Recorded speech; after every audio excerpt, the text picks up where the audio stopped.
آیتوں کے اندر اللہ تبارک و تعالیٰ نے حضرت یوسف علیہ السلام کے خواب کا تذکرہ کیا ہے کہ یوسف علیہ السلام نے خواب دیکھنے کے بعد اپنے باپ اپنے والد حضرت یعقوب علیہ السلام سے کہا کہ ابا جان میں نے خواب دیکھا ہے کہ خواب میں مجھے 11 ستارے، ایک سورج اور چاند سجدہ کر رہے ہیں۔ یوسف علیہ السلام کو حضرت یعقوب علیہ السلام نے نصیحت کے طور پر تاکیداً یہ ہدایت کی کہ یہ خواب تمہارے روشن مستقبل کی نشانی ہے، لہذا اس خواب کو تم اپنے بھائیوں سے ذکر نہ کرنا، اس لیے کہ تمہارے اپنے بھائی تم سے جلنے والے، تم سے حسد رکھنے والے ہیں۔ ان الشیطان للانسان عدو مبین، اور شیطان انسان کا کھلا ہوا اصلی دشمن ہے۔ حضرات، انسانی زندگی سے تعلق رکھنے والا ایک اہم مسئلہ خوابوں کا ہے۔ خواب یہ انسانی زندگی سے تعلق رکھنے والا ایک اہم مسئلہ ہے۔ اسی وجہ سے شریعت کے اندر بہت ساری تعلیمات خواب کے حوالے سے دی گئی ہے اور خواب کے تعلق سے بتائی گئی ہے، جن کا جاننا ہمارے لیے اور آپ کے لیے بہت ضروری ہے۔ بنیادی طور پر خواب کو حدیث کے اندر پیارے نبی صلی اللہ علیہ وسلم نے سچے خواب کو نبوت کی بشارت قرار دیا ہے۔ پیارے نبی صلی اللہ علیہ وسلم اپنے نبوت کے اختتام پر آپ نے فرمایا کہ انه لم يبق من مبشرات النبوة الا الرؤيا الصالحة،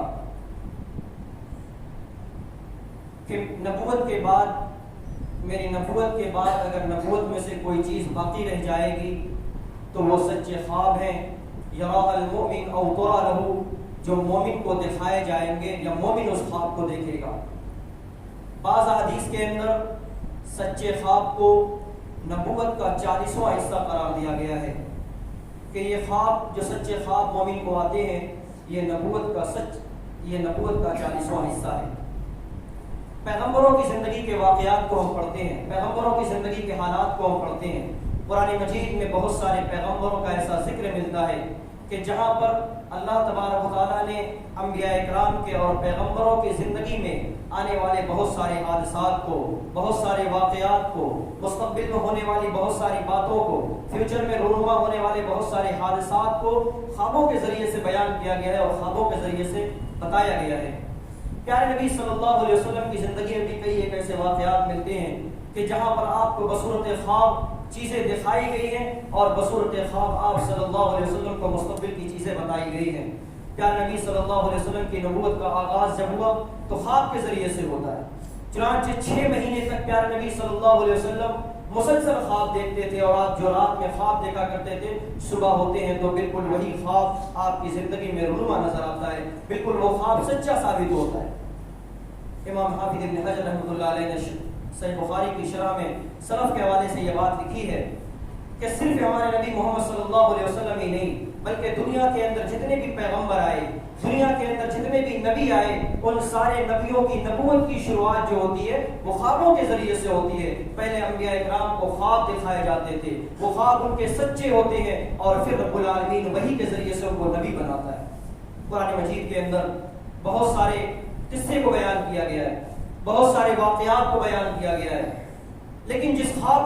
قصے کو قرآن نے احسن القصص کہا ہے، جس قصے کو قرآن نے سب سے بہترین قصہ قرار دیا ہے، جس کو سب سے اچھا قصہ قرار دیا ہے، اس قصے کی اور اس واقعے کی شروعات جو ہوتی ہے خواب کے ذریعے سے ہوتی ہے، جہاں پر حضرت یوسف علیہ السلام اپنے بچپنے کی عمر میں خواب دیکھتے ہیں کہ میرے آگے میرے لیے 11 ستارے اور ایک سورج اور چاند سجدہ کر رہے ہیں۔ اپنے باپ سے کہتے ہیں، باپ ان کو منع کرتے ہیں۔ اس کی تعبیر بعد میں جا کر کے یوں رونما ہوتی ہے، کہتے یوسف علیہ السلام ایک وقت آتا ہے کہ مصر کے تخت و تاج کے مالک بنتے ہیں، ان کے والدین بھی ان کے آگے سجدہ کرتے ہیں اور ان کے سارے بھائی بھی ان کے آگے سجدہ ریز ہو جاتی ہیں۔ یہ خواب کی تعبیر ہوتی ہے۔ یہ سجدہ جو ہے سجدہ تعظیمی تھا، سجدہ عبادت نہیں تھا جو ان کی شریعت میں جائز تھا۔ تو خواب کی تعبیر ہوتی ہے، جس قصے کو قرآن نے سب سے بہترین قصہ قرار دیا ہے، اس قصے کی شروعات بھی ایک خواب کے ذریعے سے ہوتی ہے۔ پیارے نبی صلی اللہ علیہ وسلم کی زندگی کو جب ہم پڑھتے ہیں، بہت سارے واقعات کو، بہت سارے حادثات کو قرآن نے اور پیارے نبی صلی اللہ علیہ وسلم کی زندگی میں خوابوں کے ذریعے سے بتایا گیا. مکی زندگی کے اندر آزمائش کا دور تھا. پیارے نبی صلی اللہ علیہ وسلم کو آزمایا جا رہا تھا. آپ کے صحابہ کو پریشان کیا جا رہا تھا. نبی صلی اللہ علیہ وسلم پریشان تھے, مکے میں سانس لینے کے لیے مشکل ہو رہا تھا. اب مکہ چھوڑ کر کے مسلمان جائے تو کہاں جائے, ہجرت کرنا ہے. دارالہجرہ کی تلاش تھی. پیارے نبی صلی اللہ علیہ وسلم خواب میں دیکھتے ہیں کہ نبی صلی اللہ علیہ وسلم کو خواب میں آپ کا دارالہجرہ مدینہ دکھایا گیا ہے کہ اے نبی اب آپ بھی جائیں مدینہ اور آپ کے صحابہ بھی مدینہ چلے جائیں. مائی عائشہ صدیقہ رضی اللہ تعالیٰ عنہا سے بھی آپ کا نکاح نہیں ہوا تھا, آپ کی زوجہ نہیں تھی, آپ کے نکاح میں نہیں آئی تھی, آپ کی شادی نہیں ہوئی تھی. مائی عائشہ صدیقہ رضی اللہ تعالیٰ عنہ کو خواب میں پیش کیا گیا کہ فرشتے اللہ کے رسول کے خواب میں آتے ہیں اور کہتے ہیں کہ اللہ کے رسول یہ عائشہ ہے اور آگے جا کر کے آپ کی ان سے شادی ہونے والی ہے, آپ کی نکاح میں آنے والی ہے. پیارے نبی صلی اللہ علیہ وسلم کی زندگی میں بہت سارے حادثات کو خواب کے ذریعے سے بتایا گیا. احد کا واقعہ دیکھیں, احد میں پیارے نبی صلی اللہ علیہ وسلم کے 70 صحابہ شہید ہوئے. آپ صلی اللہ علیہ وسلم کو خواب کے ذریعے سے بتا دیا گیا تھا آنے والی جنگ کے اندر آپ کے 70 صحابہ شہید ہونے والے ہیں اور آپ کو صحابہ کی شہادت کی شکل میں ایک بہت بڑا نقصان ہونے والا ہے, ایک بڑا نقصان ہونے والا ہے. وہیں پر آپ صلی اللہ علیہ وسلم نے ایک مرتبہ اپنی زندگی کے اندر یہ خواب دیکھا تھا اور آپ نے اس خواب کی یہ تعبیر بتائی کہ ہمارے جانے کے بعد, اس دنیا سے جانے کے بعد, اس دنیا کے اندر بہت سارے جھوٹے نبوت کے دعوے دار پیدا ہوں گے جو نبوت کا دعویٰ کریں گے جسے مدعیان نبوت کے نام سے جانا جاتا ہے. اور حضرت ابوبکر صدیق رضی اللہ تعالیٰ عنہ کے زمانے میں یہ جھوٹے نبوت کے دعوے دار پیدا ہوئے تھے. اسی طریقے سے پیارے نبی صلی اللہ علیہ وسلم جب مکہ سے ہجرت کر کے مدینہ جاتے ہیں, مسجد نبوی کی تعمیر ہوتی ہے. اب مسلمانوں کو اور نبی صلی اللہ علیہ وسلم کو یہ فکر دامنگیر ہوتی ہے کہ نماز کے لیے مسجد میں لوگوں کو کیسے جمع کیا جائے, لوگ نماز کے لیے مسجد کے اندر کیسے آئیں گے, وہ کون سی آواز دی جائے, وہ کون سا اعلان کیا جائے جسے سن کر کے لوگ مسجد میں نماز پڑھنے کے لیے آئے. لوگوں کے الگ الگ مشورے آتے ہیں. وقتی طور پر یہ مشورہ تسلیم کر لیا جاتا ہے کہ ناقوس بجایا جائے گا اور ناقوس کی آواز سن کر کے سارے مسلمان مسجد کے اندر جمع ہو جائیں گے.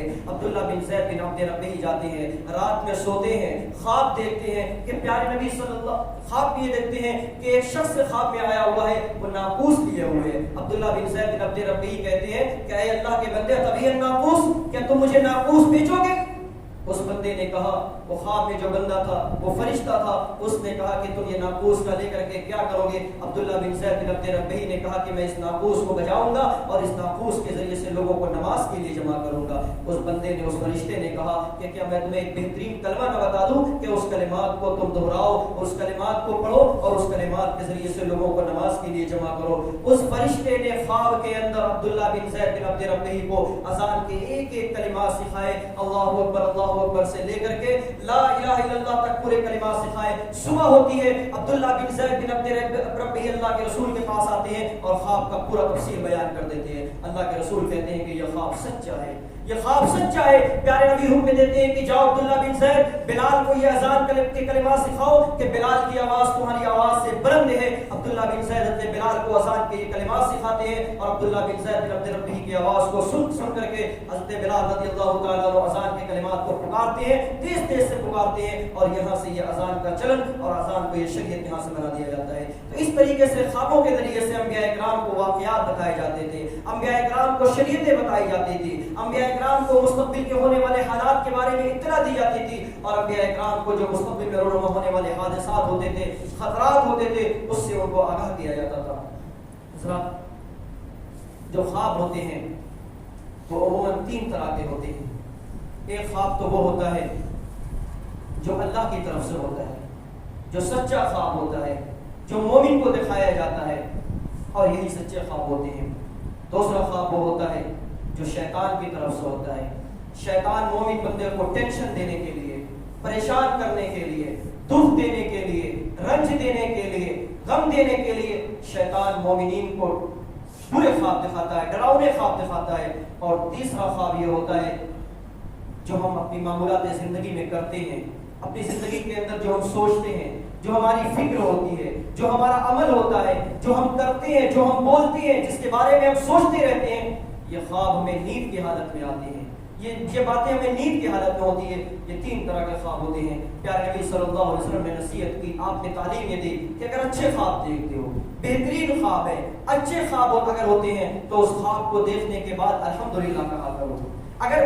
اچھے خواب دیکھتے ہو تو اللہ کی تعریف بیان کیا کرو اور اپنے اچھے خواب کو ہر کسی سے بیان نہ کیا کرو، اسی سے بیان کرو جو آپ کا سچا دوست ہے، جو آپ کا غمخوار ہے، جو آپ کا یار ہے، جو آپ کو چاہنے والا ہے، جو آپ سے محبت کرنے والا ہے۔ جب حضرت یوسف علیہ السلام نے خواب دیکھا تھا تو حضرت یعقوب علیہ السلام نے ان کو نصیحت کے طور پہ یہ کہا تھا کہ اے میرے بیٹے یا بنی لا تقصص رؤیاک علی اخوتک، اے میرے پیارے بیٹے اپنے اس خواب کو اپنے بھائیوں پر بیان نہ کرنا، تمہارے بھائی تم سے جلنے والے ہیں، تمہارے بھائی تم سے حسد کرنے والے ہیں، لہذا اچھے خواب دیکھنے کے بعد ہر کسی سے بیان نہیں کرتے ہیں، صرف اسی سے وہ خواب بیان کیا جائے یا اسی سے اس خواب کے بارے میں پوچھا جائے جو خوابوں کا جاننے والا ہے یا جو آپ کو چاہتا ہے، آپ سے محبت کرنے والا ہے۔ برے خواب جو ہوتے ہیں، برے خواب کے بارے میں پیارے نبی نے فرمایا کہ برا خواب دیکھنے کے بعد، جب آپ برا خواب دیکھو تو برا خواب دینے کے بعد یہ پڑھ لیا کرو اعوذ باللہ من شر هذه الرؤيا، اعوذ باللہ من الشیطان الرجیم پڑھ لیا کرو اور اپنی کروٹ کو بدل لیا کرو اور 3 مرتبہ تھوک دیا کرو، 3 مرتبہ تھو کر دیا کرو۔ اور آپ صلی اللہ علیہ وسلم فرمایا کہ برا خواب دیکھنے کے بعد، ڈراؤنا خواب دیکھنے کے بعد، جو خواب آپ کو غمگین کر دے، جو خواب آپ کو رنجیدہ کر دے، جو خواب آپ کو پریشان کر دے، ایسا خواب دیکھنے کے بعد کسی سے بھی بیان نہیں کرتے ہیں، وہ آپ کا چاہنے والا ہی کیوں نہ ہو، وہ خواب کسی سے بھی بیان نہیں کرنا چاہیے، وہ خواب کسی سے بھی بیان نہیں کرنا چاہیے۔ پیارے نبی صلی اللہ علیہ وسلم کے پاس ایک صحابی حضرت ابو قتادہ رضی اللہ تعالیٰ عنہ آتے اور کہتے ہیں اللہ کے رسول انی کنت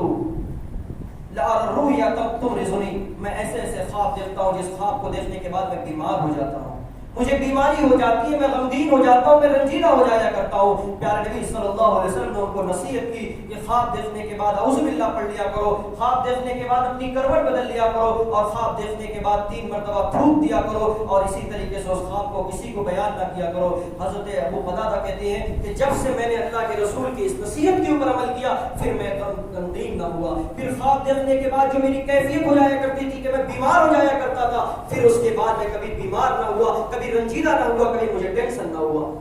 خواب، یہ جو خواب ہوتے ہیں شیطانی خواب، یہ انسان کو پریشان کرنے کے لیے آتے ہیں، مومن کو پریشان کرنے کے لیے آتے ہیں۔ ایک صحابی اور آتے ہیں اللہ کے رسول صلی اللہ علیہ وسلم کے پاس اور کہتے ہیں اللہ کے رسول میں نے خواب دیکھا ہے کہ خواب کی حالت میں میری گردن مار دی گئی ہے، میری گردن مار دی گئی ہے اور میری گردن لڑکتی لڑکتی جا رہی ہے اور میرا جسم کا جو باقی حصہ ہے میری گردن کو پکڑنے کی کوشش کر رہی ہے، میری گردن کو پکڑنے کی کوشش کر رہی ہے۔ اللہ کے رسول صلی اللہ علیہ وسلم نے اس خواب کو جب سنا تو آپ نے فرمایا لا یخبر احد بتلاعب الشیطان، یہ شیطان تمہارے ساتھ کھیل رہا ہے، لہذا اس خواب کو اور اس طرح کے خواب کو کسی سے بیان نہ کیا کرو، اس طرح کے خواب کو کسی سے بیان نہ کیا کرو۔ تو برے جو خواب ہوتے ہیں اس خواب کو کسی سے بیان نہیں کرنا چاہیے، اس کا ذکر کسی سے نہیں کرنا چاہیے۔ اگر آپ ان نصیحتوں پر عمل کرتے ہیں تو شیطان کی جو چال ہے، جو شیطان کے وسوسے ہیں، جو شیطان آپ کو ٹینشن دینا چاہتا ہے، آپ کو رنجیدہ کرنا چاہتا ہے، آپ کو فکر دینا چاہتا ہے، آپ کو غمگین کرنا چاہتا ہے، آپ شیطان کی اس چال سے محفوظ رہ سکتے ہیں۔ حضرات عموماً جو خواب ہوتے ہیں یہ خواب کیسے لوگوں کو آتے ہیں؟ سچے خواب جو ہوتے ہیں وہ کس طرح کے لوگوں کو آتے ہیں؟ جو سچے خواب ہوتے ہیں عموماً ایسے لوگوں کو آتے ہیں جو لوگ اپنی بات کے، اپنی گفتگو میں سچے ہوتے ہیں، وعدوں کے پکے ہوا کرتے ہیں، جو نیک ہوتے ہیں، جو صالح لوگ ہوا کرتے ہیں، عموماً ایسے لوگوں کو ہی سچے خواب آیا کرتے ہیں۔ امام بخاری رحمۃ اللہ علیہ خواب دیکھتے ہیں ایک مرتبہ کہ پیارے نبی صلی اللہ علیہ وسلم تشریف فرمائے، آپ صلی اللہ علیہ وسلم کے سامنے مکھیاں اڑ رہی ہیں، مکھیاں اڑ رہی ہیں۔ امام بخاری رحمۃ اللہ علیہ اپنے ہاتھوں سے مکھیوں کو ہٹا رہے ہیں، اپنے ہاتھوں سے مکھیوں کو ہٹا رہے ہیں۔ امام بخاری رحمۃ اللہ علیہ اس خواب کو اپنے اساتذہ سے پوچھتے ہیں کہ اس خواب کی تعبیر کیا ہے؟ ان کے اساتذہ نے بتایا کہ انت تذب الکذب عن رسول اللہ صلی اللہ علیہ وسلم، کہ تم رسول اللہ صلی اللہ علیہ وسلم سے جھوٹی باتوں کو دور کرو گے۔ خواب کی تعبیر اس طور پر مکمل ہوتی ہے کہ ایک وقت وہ بھی آتا ہے جب امام بخاری رحمۃ اللہ علیہ نے ساری جھوٹی حدیثوں کو دودھ کا دودھ اور پانی کا پانی کیا، صحیح اور جھوٹی حدیثوں کو الگ الگ کیا اور پیارے نبی صلی اللہ علیہ وسلم کی طرف منسوب ساری جھوٹی حدیثوں کو صحیح دوستوں کے درمیان سے چھانٹ کر کے الگ کر دیا، جسے دنیا نے امیر المومنین فی الحدیث کے نام سے جانا اور جن کی معیار تحقیق اور جن کی کتاب صحیح بخاری حدیث کے ذریعے کتب میں سب سے بہترین، سب سے مستند اور سب سے معیاری کتاب قرار پائی۔ تو جو لوگ جتنے متقی ہوتے ہیں، جتنے اچھے ہوتے ہیں، جتنے نیک ہوتے ہیں، ان کے خواب بھی عموماً اتنے سچے ہوا کرتے ہیں، اتنے اچھے اور اتنے بہترین ہوا کرتے ہیں۔ حضرات ایک بات اور یاد رکھیں کہ خواب جو ہے، جو ہوتے ہیں عام طور سے کس وقت کے خواب سچے ہوتے ہیں؟ جو فجر سے پہلے کا وقت ہوتا ہے، جو رات کا آخری پہر ہوتا ہے، جس رات اللہ رب العالمین آسمان دنیا پر نزول فرماتا ہے، جب اللہ رب العالمین راتوں میں آسمان دنیا پر آ کر کے آواز دیتا ہے کہ کوئی ہے جو ہم سے دعا کرے، کوئی ہے جو ہم سے مانگے، میں اس کی پکاروں کو سنوں، کوئی ہے جو رحم و کرم کا بھکاری ہے، میں اس کو اپنے رحم و کرم سے نوازوں۔ عموماً جو فجر سے پہلے کا وقت ہوتا ہے، اس وقت میں جو خواب دیکھے جاتے ہیں وہ سچے خواب ہوا کرتے ہیں۔ عموماً ایسے خواب جو ہوتے ہیں وہ سچے ہوا کرتے ہیں۔ اور جو ظہر کے بعد سونے کا وقت ہوتا ہے، جو قیلولہ جسے کہتے ہیں، جو جس وقت کا سونا نبی صلی اللہ علیہ وسلم کی سنت ہے، اس وقت بھی جو خواب آتا ہے وہ عموماً سچے ہوا کرتے ہیں۔ اور ایسے خواب بھی سچے ہوتے ہیں جو خواب کئی لوگ دیکھیں، ایک ہی خواب کو کئی لوگ دیکھتے ہیں، ایسے خواب بھی عموماً سچے ہوا کرتے ہیں۔ پیارے نبی صلی اللہ علیہ وسلم کی زندگی کے اندر جو شب قدر کے حالات ہیں، جو قدر کی رات لیلۃ القدر کی جو آخری طاقت آتے ہیں، وہ خواب کے ذریعے سے پیارے نبی صلی اللہ علیہ وسلم نے اس کی تصدیق فرمائی تھی۔ صحابہ نے ایک صحابہ نے اس خواب کو دیکھا تھا اور آپ صلی اللہ علیہ وسلم نے فرمایا کہ آخری عشرے کی طاقتوں کے اندر تم شب قدر کو تلاش کرو۔ خواب کے ذریعے سے کوئی حکم صادر نہیں ہوتا۔ عموماً خواب کی حقیقت نہ جاننے کی وجہ سے ہمارے درمیان ایک گمراہی بہت پھیلتی رہتی ہے، اور لوگوں کے درمیان بھی یہ گمراہی پھیلتی ہے کہ خوابوں کے ذریعے سے وہ شریعت ثابت کرنے کی کوشش کرتے ہیں۔ یاد رکھیں، خوابوں سے کوئی شریعت نہیں ثابت ہوتی، خواب سے کوئی عبادت ثابت نہیں ہو سکتی، خواب سے کوئی حکم ثابت نہیں ہو سکتا ہے، نہ خواب سے کوئی عبادت ثابت ہو سکتی ہے۔ ہم خواب دیکھیں، آپ خواب دیکھیں یا کوئی اور خواب دیکھے، ہمارے اور آپ کے خواب کا کوئی اعتبار نہیں ہوتا۔ صرف انبیاء کرام کا خواب ایسا ہوتا ہے جن کے خوابوں سے شریعت ثابت ہوتی ہے، یا صحابہ کوئی ایسا خواب دیکھے جن پر پیارے نبی صلی اللہ علیہ وسلم کی مہر لگا دی جائے، اس خواب کے ذریعے سے شریعت ثابت ہوتی ہے۔ آج ہمارے درمیان کوئی آ جائے، وہ ہم دیکھتے ہیں خواب کے ذریعے سے کیا کیا بدعتیں اور کیا کیا شرک کے اڈے کھلتے جاتے ہیں۔ ہم نے دیکھتے ہیں کہ اچانک کوئی قبر نہ تھی، دیکھتے ہیں دوسرے دن قبر تیار ہو جاتی ہے، کوئی مزار نہ تھی مزار بن جاتی ہے، کوئی درگاہ نہ تھی درگاہ بن جاتی ہے، کوئی چادر چڑھانے کے لیے چلا گیا ہے، پوچھا جاتا ہے کہ کیا بات ہے، فلاں صاحب آئے تھے، فلاں ولی آئے تھے، فلاں بزرگ آئے تھے اور انہوں نے ہمیں خواب میں یہ کہہ دیا ہے کہ ہماری قبر بنا دی جائے، فلاں جگہ پر مزار تیار کر دی جائے، فلاں جگہ پر چادر چڑھا دی جائے۔ یاد رکھیں، ان چیزوں سے شریعت ثابت نہیں ہوتی ہے، ہمارے اور آپ کے خواب کے ذریعے سے کوئی شریعت ثابت نہیں ہو سکتی ہے۔ اور تاریخ کے اندر بہت ساری ایسی گمراہیاں ہوئی ہیں جو خوابوں کے ذریعے سے ہوئی ہے، جو خوابوں کے ذریعے سے ہوئی ہے۔ تاریخ کے اندر بڑے بڑے حادثات بھی خوابوں کے ذریعے سے ہوئے۔ ایک محرم سن 1400 ہجری کے اندر 30-40 سال پہلے کا واقعہ ہے، حرم شریف کے اندر ایک بڑا حادثہ ہوتا ہے، ایک المناک واقعہ پیش آتا ہے حرم شریف کے اندر۔ ایک محرم سن 1400 ہجری کے اندر کچھ نوجوان جنازوں کے اندر ہتھیار لے کر کے داخل ہو جاتے ہیں،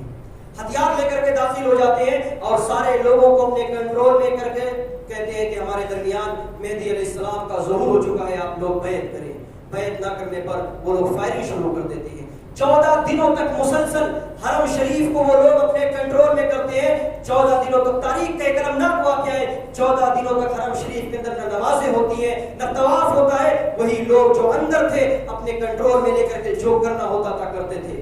بعد میں حالات کنٹرول میں آئے، ان لوگوں کو گرفتار کیا گیا، بہت سارے لوگ مرے، اور جو لوگ گرفتار ہوئے ان سارے لوگوں کو حد کے طور پر قتل بھی کیا گیا۔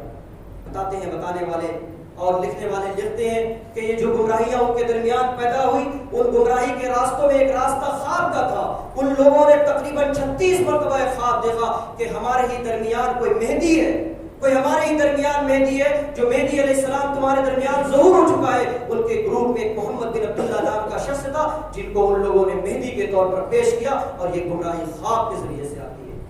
تو یاد رکھیں، خوابوں کے ذریعے سے کوئی شریعت ثابت نہیں ہوتی۔ خواب صرف انبیاء کا شریعت بن سکتا ہے، یا صحابہ کا وہ خواب جس کو پیارے نبی صلی اللہ علیہ وسلم نے جس کے اوپر مہر لگا دی ہو۔ خواب کی بات آئی ہے تو ایک مسئلہ اور آتا ہے کہ خواب کے اندر پیارے نبی صلی اللہ علیہ وسلم کا دیدار ہو سکتا ہے، یا خواب کے اندر نبی صلی اللہ علیہ وسلم کو ہم دیکھ سکتے ہیں۔ آپ صلی اللہ علیہ وسلم نے حدیث میں فرمایا، صحیح بخاری کی حدیث سے آپ نے فرمایا، من رآنی فی المنام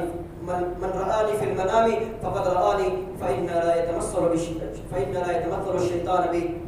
جو خواب کے اندر مجھے دیکھتا ہے وہ خواب میں در حقیقت مجھے ہی دیکھتا ہے، اس لیے کہ شیطان میری شکل کو نہیں اختیار کر سکتا ہے۔ اس حدیث سے معلوم یہ ہوا کہ جو خواب کے اندر پیارے نبی صلی اللہ علیہ وسلم کو دیکھتا ہے وہ در حقیقت نبی کو ہی دیکھتا ہے، اس لیے کہ شیطان نبی صلی اللہ علیہ وسلم کی شکل کو اختیار نہیں کر سکتا ہے۔ لیکن کیا ہم میں سے ہر کس و ناقص نبی کو دیکھ سکتا ہے؟ کیا ہر شخص جو جھوٹا بھی ہو، جو فریب کار بھی ہو، جو وعدوں کا خلاف ورزی کرنے والا بھی ہو، کیا ہر شخص خواب میں نبی صلی اللہ علیہ وسلم کو دیکھ سکتا ہے؟ ظاہر ہے نبی کو خواب، نبی کا خواب اور نبی صلی اللہ علیہ وسلم خواب میں اسی کے دیدار ہوں گے جو نبی صلی اللہ علیہ وسلم کا چاہنے والا ہو، نبی کا سچا امتی ہو، جو نبی سے سچی محبت کرنے والا ہو، جو نبی کی ایک ایک چھوٹی سے چھوٹی سنتوں پر عمل کرنے والا ہو۔ کوئی بدعتی اٹھ کر کے کھڑا ہو جائے کہ ہم نے نبی کو خواب میں دیکھا ہے، کوئی مشرک کھڑا ہو جائے وہ کہہ دے کہ ہم نے نبی کو خواب میں دیکھا ہے، تو در حقیقت وہ نبی کو خواب میں نہیں دیکھ سکتا ہے،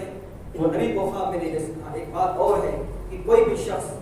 شیطان کسی اور کی شکل کو اختیار کر سکتا ہے، کسی اور کی شکل کو اختیار کر کے شیطان یہ کہہ سکتا ہے خواب میں کہ میں ہی نبی ہوں، میں ہی نبی ہوں۔ کوئی ہم دیکھتے ہیں بسا اوقات آپ نے دیکھا ہوگا سڑکوں کے اوپر پمفلٹ بڑھتے رہتے ہیں، پرچے بڑھتے رہتے ہیں، فلاں ہزار پرچے بانٹ دیے جائیں، فلاں ہزار پرچے بانٹ دیے جائیں، ہمارے خواب میں نبی آئے تھے اور نبی نے یہ کہا کہ اتنے ہزار پرچے بانٹ دیا جائے تو آپ کے گھر کے اندر آنے والی مصیبتیں ٹل جائیں گی۔ اس طریقے کی بہت سارے جھوٹے واقعات اور بہت سارے قصے کہانیاں بڑھتے ہیں۔ نبی صلی اللہ علیہ وسلم کی شکل کو، نبی صلی اللہ علیہ وسلم کی صورت کو شیطان کبھی اختیار نہیں کر سکتا۔ بہت سارے لوگ ہوتے ہیں، ہم نے ایک بزرگ کو دیکھا، ہم نے ایک ولی کو دیکھا، ہم نے ایک شخص کو دیکھا، سفید داڑھی ہے، سفید کرتا ہے، سفید پیجامہ ہے اور وہ نبی صلی اللہ علیہ وسلم تھے۔ اب نبی صلی اللہ علیہ وسلم کو اگر کوئی خواب میں دیکھتا ہے تو اس کے خواب کی پہچان کیسے ہوگی کہ وہ نبی کو خواب میں دیکھا ہے؟ مفسرین اور محدثین نے بیان کیا کہ آپ صلی اللہ علیہ وسلم کو اگر کوئی خواب میں دیکھتا ہے تو اس کے خواب کو نبی صلی اللہ علیہ وسلم کی جو شکل و صورت حدیث کے اندر بیان کی گئی ہے، جو شمائل کی کتابوں میں نبی کے بارے میں بیان کیا گیا ہے کہ نبی کا قد ایسا تھا، نبی کی لمبائی ایسی تھی، نبی کا رنگ ایسا تھا، نبی کی پیشانی ایسی تھی، نبی چلتے ایسے تھے، نبی کے بال ایسے تھے، نبی کا ہاتھ ایسا تھا، نبی مسکراتے تھے تو ایسے لگتے تھے، نبی کا دانت ایسا لگتا تھا۔ اب آپ مجھ سے پوچھیں جو خواب دیکھتا ہے، اگر خواب دیکھنے والے سے آپ پوچھتے ہیں کہ نبی کیسے تھے، وہ اگر یہ کہتا ہے کہ نبی بہت لمبے تھے تو گویا کہ وہ جھوٹ بول رہا ہے، اس نے نبی کو نہیں کسی اور کو دیکھا ہے۔ آپ خواب دیکھنے والے سے پوچھیں نبی کیسے تھے، اگر وہ کہتا ہے کہ نبی پست قد تھے، نبی نیچے قد کے تھے، نبی نیچے قد کے تھے، تو آپ اس سے کہیں کہ آپ جھوٹ بول رہے ہو، اس لیے کہ نبی ناٹے بھی نہیں تھے۔ اگر کوئی یہ کہتا ہے کہ نبی سانولے رنگ کے جو خواب میں آئے تھے تو نبی صلی اللہ علیہ وسلم کا رنگ سانولا بھی نہیں تھا۔ اگر کوئی خواب دیکھنے کے بعد یہ کہتا ہے کہ نبی کے بال بھنگرالے تھے تو وہ جھوٹ بول رہا ہے، اس لیے کہ نبی کے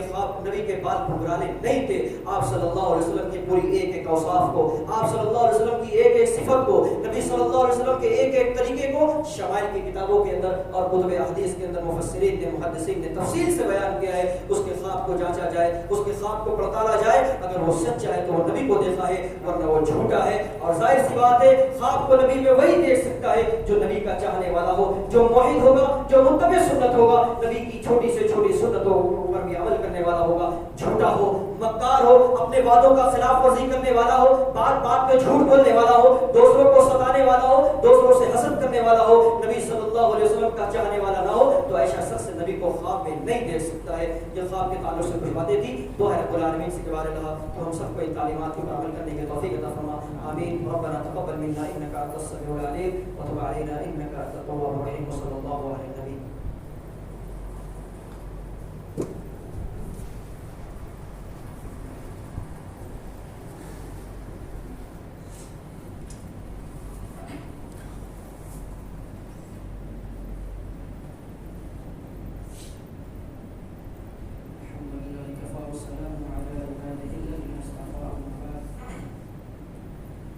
أعوذ بالله السميع العليم من الشيطان الرجيم من همزه ونفخه ونفسه إن الله وملائكته يصلون على النبي يا أيها الذين آمنوا صلوا عليه وسلموا تسليما اللهم صل على محمد وعلى آل محمد كما صليت على إبراهيم وعلى آل إبراهيم إنك حميد مجيد اللهم بارك على محمد وعلى آل محمد كما باركت على إبراهيم وعلى آل إبراهيم إنك حميد مجيد وصل على جميع الأنبياء والمرسلين والملائكة المقربين والخلفاء الراشدين وعلى جميع الصحابة أجمعين اللهم انصر من نصر دين محمد صلى الله عليه وسلم واجعلنا منهم واخذل من أعرض عن دين محمد صلى الله عليه وسلم ولا تجعلنا منهم آمين عباد الله رحمكم الله إن الله